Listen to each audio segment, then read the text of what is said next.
63 kun. Kuch birlikda.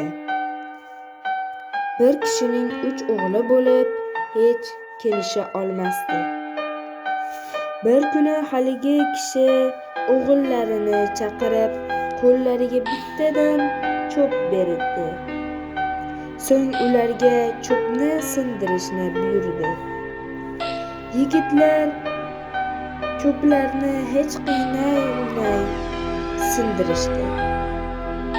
Keyin tashqaridan bir bog' o'tin olib kelib, haligi hammasini birdaniga sindirishni buyurdi.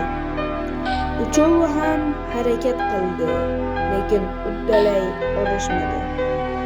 Buni ko'rgan donishmand ota farzandlariga shunday nasihat qildi: Farzandlarim, agar sizlar ahil bo'lmasangizlar, sizlarni yengish juda oson bo'ladi.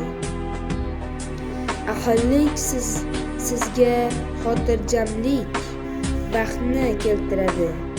Kuch birlikda, buni unutmang.